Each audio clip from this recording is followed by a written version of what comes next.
Charlie Kirk, a close ally of Donald Trump, was shot dead while fielding questions at Utah Valley University just a day prior to the 24th anniversary of the 9/11 attacks.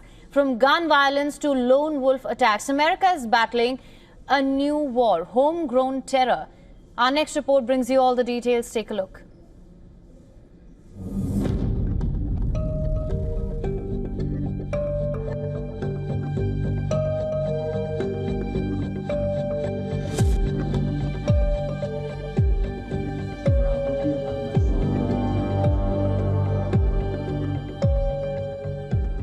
Do you know how many mass shooters there have been in America over the last 10 years?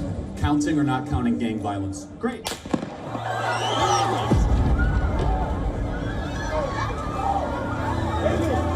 On the 10th of September, 10 minutes post-noon, a shocking scene unfolded at the US Utah Valley University.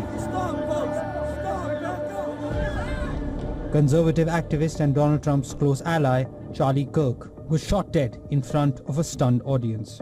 The 31-year-old was taking questions at his Prove Me Wrong table, part of his nationwide American comeback tour. His wife and children were present at the event. A video from the event shows Kirk debating a student on mass shootings and transgender rights, when suddenly a single gunshot rang out. Do you know how many mass shooters there have been in America over the last 10 years? Counting or not counting gang violence? Great. Kirk clutched his neck, collapsed from his chair, and chaos erupted. Suddenly, it sounds like lightning. It was so loud, I thought the shooter was right there in the crowd, and apparently he wasn't. Apparently he was far off, and I hear this loud sound, and I'm like, that wasn't what I thought it was, is it? I was like, no, this can't be happening right now. Kirk was immediately rushed to the Timpanogos Regional Hospital in critical condition. He was pronounced dead later in the afternoon. A spokesperson for the university said Kirk was shot from the roof of the school's Losse Center, a campus building 90 to 180 meters from the event area. The governor of Utah called it a political assassination.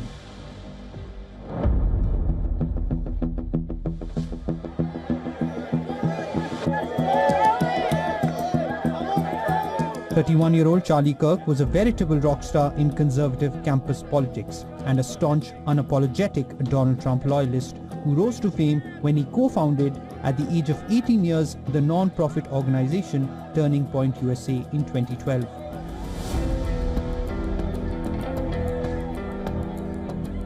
It aimed at spreading conservative ideals at liberal-leaning American colleges. In last year's presidential elections, Turning Point played an instrumental role in the Get Out the Vote effort for Trump and other Republican candidates, helping to register tens of thousands of new voters and flipping Charlie Kirk's home state of Arizona from blue in 2020 to red in 2024.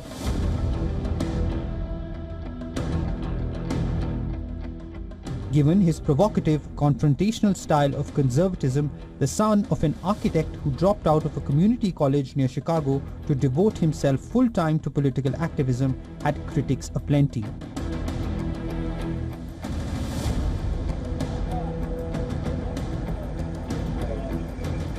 A day before the 24th anniversary of the 9/11 attacks, Charlie Kirk, an advocate of gun rights, was ironically shot dead while discussing gun violence, among other issues. Take a look at what happened. Kirk's killing is yet another episode of shocking gun violence in America. Remember last year Donald Trump, while campaigning, escaped an assassination attempt by a gunman in Butler, Pennsylvania.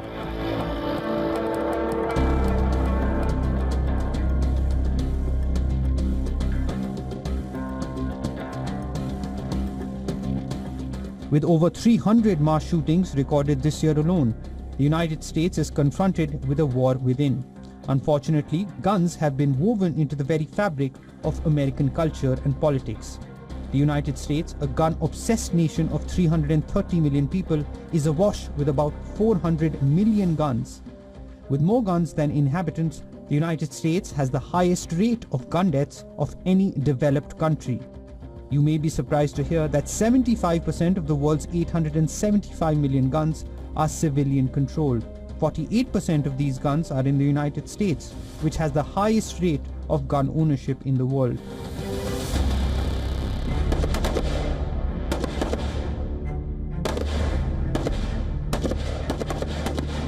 More than half of American adults have experienced a gun-related incident.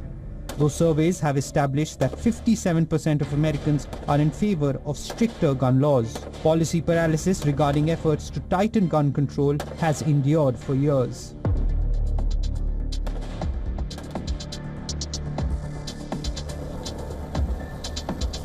This year, on the 27th of August, 2 children were killed and 17 others, including 3 elderly parishioners, were wounded in a shooting at a Catholic school in Minneapolis, the largest city in the Midwestern US state of Minnesota.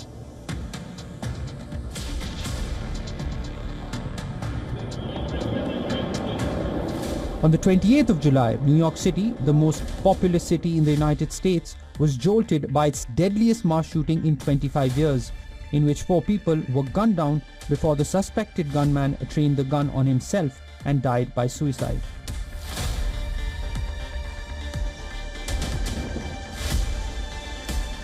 From mass shootings to lone wolf attacks, America is witnessing a different face of terror. A lone wolf attack is a terrorist act committed by an individual or a small informal group acting without direct command or support from a formal terrorist organization.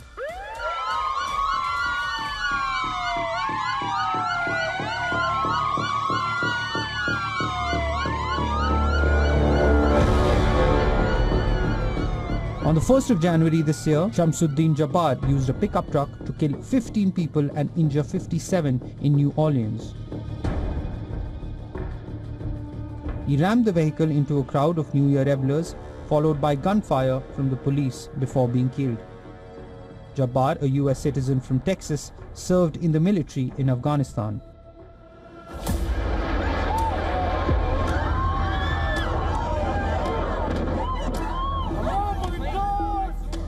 24 years ago, the United States witnessed the most brutal terrorist attacks on its soil, the 9/11 attacks, a series of 4 coordinated attacks in 2001 when 19 Al-Qaeda terrorists hijacked 4 commercial airliners and used them to strike targets in the United States.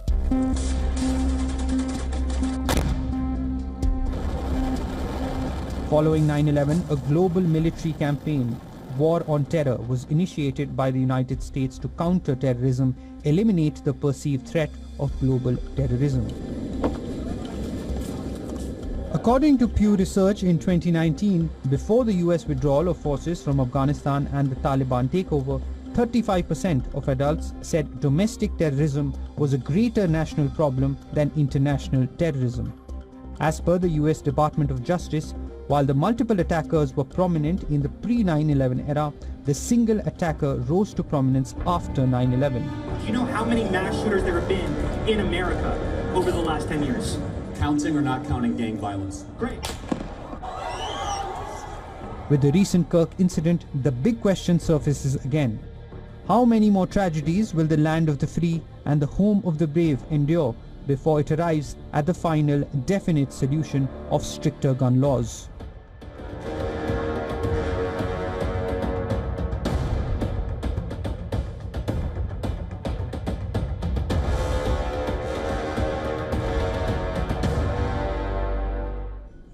For latest news, download the WION app and subscribe to our YouTube channel.